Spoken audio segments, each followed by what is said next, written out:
Sankt-Peterburg, Moskva, Krasnodar va Novosibirskdan Toshkentgacha zamonaviy avtobuslarda ketishni istayotgan yurtdoshlarimizga yo'lovchi tashish xizmatini taklif qilamiz. Xizmatlar arzon, qulay va ishonchlidir. Batafsil ma'lumotlarni ushbu telefon raqamlari orqali bilib olishingiz mumkin.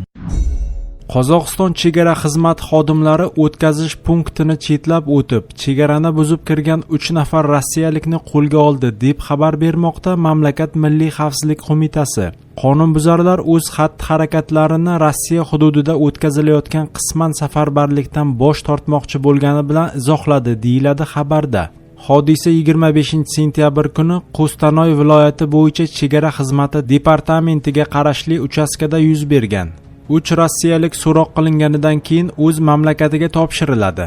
Muassasa eslatishicha, ayni paytda chegarani qo'riqlash bo'linmalari va o'tkazish punktlari Qozog'iston chegara xavfsizligini ta'minlash uchun kuchaytirilgan rejimda ishlamoqda. Shundan keyin Rossiyaning Gruziya, Finlandiya, Mo'g'uliston bilan chegaralarida tirbandliklar yuzaga kelgani haqida ma'lum qilindi. Aviakompaniyalari esa Istanbul, Yerevan, Bakuga to'g'ridan-to'g'ri reyslar uchun chiptalarni sotib tugatdi. Qozog'iston Davlat daromadlari qo'mitasi ma'lum qilishicha, 21-sentyabrdan buyon Rossiyadan yengil avtomobillar oqimi 20% ga o'sgan. Eng ko'p gavjumliklar Aqto'be, Atiravu, G'arbiy Qozog'iston va Qo'stanoy viloyatlarida kuzatilgan. Qozog'iston Milliy xavfsizlik qo'mitasi chegara xizmati 23-sentyabr kuni respublikaga kirib kelayotgan rossiyaliklar soni o'sgani haqida xabar bergan va vaziyat alohida nazorat ostiga olinganini ma'lum qilgan edi. Yevrokomissiya vakili safarbarlikdan qochayotgan rossiyaliklarni o'z hududida kiritish-kiritmaslik qarori har bir davlatning o'ziga havola etilishini aytgandi. Rossiyada armiyaga chaqiriladigan odamlar soni ko'rsatilgan band safarbarlik haqidagi farmonda maxfiylashtirib qo'yilgan. Novaya gazeta Yevropa nashri xabariga ko'ra, ushbu bandda 1 million kishi armiyaga chaqirilishi haqida aytiladi. Meduzaning federal vazirliklardan biriga yaqin manbasiga aytib berishicha, armiyaga 1,200,000 kishini chaqirish rejalashtirilmoqda. Rossiyada chegarachilar fuqarolarga mamlakatdan chiqishni taqiqlay boshladi. Rossiyadagi Agora huquqni himoya qilish xalqaro tashkiloti rahbari Pavel Chikov ma'lum qilishicha, Rossiya Federal xavfsizlik xizmati rossiyaliklarga mamlakatdan chiqishni taqiqlashni boshlagan. Chikov Qozog'iston bilan chegarada Kurgan viloyatidagi chegara punktida va Saratov viloyatidagi chegara punktida chegarachilar tomonidan berilgan 2 ta rad javobi suratlarini ilova qildi. Ikkala hujjatda ham bu odamlarga harbiy komissariyatlar qarori asosida Rossiyadan chiqib ketishga ruxsat berilmagani aytilgan. Pagran Control Telegram kanali obunachilaridan kamida 5 kishi ham Rossiya Qozog'iston chegarasi orqali chiqib ketishga ruxsat berilmagani haqida ma'lum qildi. 21-sentyabr kuni safarbarlik boshlanganidan keyin Rossiyaning ba'zi qo'shni mamlakatlar bilan chegaralarida navbatlar yuzaga keldi. Shundan keyin Gruziya va Qozog'iston bilan chegaralarda ayrim odamlarga Rossiyadan chiqib ketish taqiqlangani haqida tasdiqlanmagan xabarlar paydo bo'ldi. Dastlab Rossiya hududlaridagi harbiy komissarlar safarbarlik bo'yicha armiyaga chaqirilishi kerak bo'lgan odamlarga o'z shahri yoki tumanini tark etishni taqiqlagandi. Biroq 23-sentyabrga kelib ularning buyruqlarida Rossiyadan chiqib ketishga nisbatan taqiqlar paydo bo'ldi. Meduza manbalari ma'lum qilishicha, DNR, LNR va Ukrainaning Xerson va Zaporojye viloyatlaridagi bosib olingan hududlarda referendum tugaganidan keyin safarbarlik yoshidagi erkaklarga Rossiyadan chiqib ketish taqiqlanishi kutilmoqda. Taqiq 28-sentyabr kuni kiritilishi mumkin. Farzandlaringizni o'limga yubormaslik uchun kurashing. Zelenskiy Dog'istondagi safarbarlikka qarshi namoyishlar haqida gapirdi. Ukraina prezidenti Vladimir Zelenskiy 25-sentyabr kuni Dog'istonda safarbarlikka qarshi bo'lib o'tgan norozilik namoyishlariga rus tilida fikr bildirdi. U urushning 214-kuni yakunlari bo'yicha murojaatining bir qismini shunga bag'ishladi.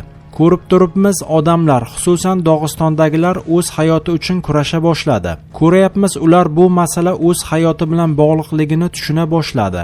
Nega ularning erlari, ukalari, o'g'illari bu urushda halok bo'lishi kerak? Faqat bir odam xohlayotgan urushda, xalqimizga, yurtimizga qarshi urushda. Axir u o'z bolalarini urushga yubormayapti-ku. Farzandlaringizni o'limga yubormaslik uchun kurashing. chunki farzandlarimizning jonini olishga kelsangiz ota sifatida aytamanki sizni tirik qoldirmaymiz, dedi Zelenskiy.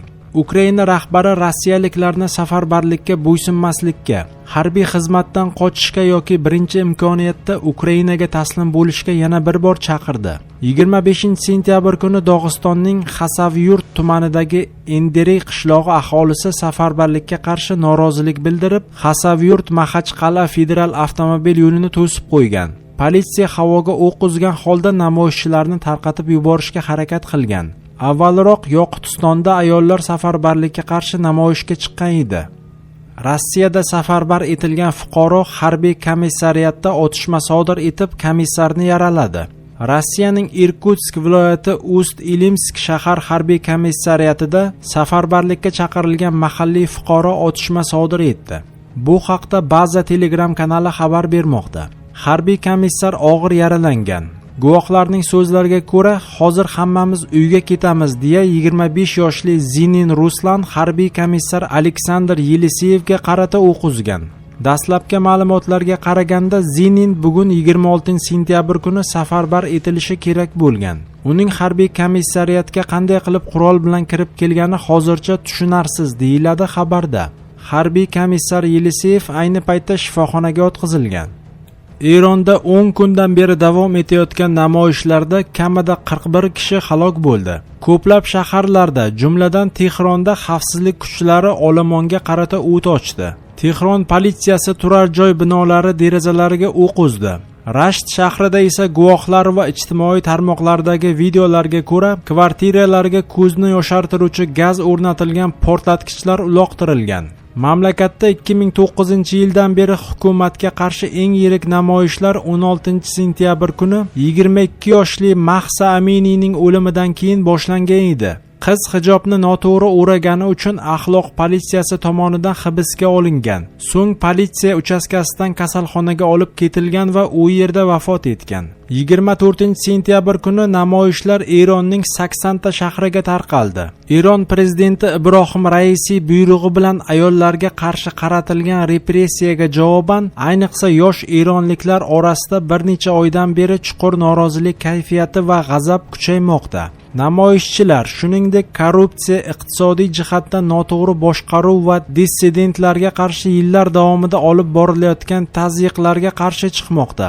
Mahalliy xavfsizlik kuchlari bir necha kun davom etgan shiddatli to'qnashuvlardan so'ng orqaga chekingach, mamlakatning g'arbiy chegarasi yaqinidagi kichik, asosan kurdlar istiqomat qiladigan Oshnaviye shahri namoyishchilar tomonidan egallab olindi. Aholi shaharga kiraverishda to'siqlar o'rnatilgan.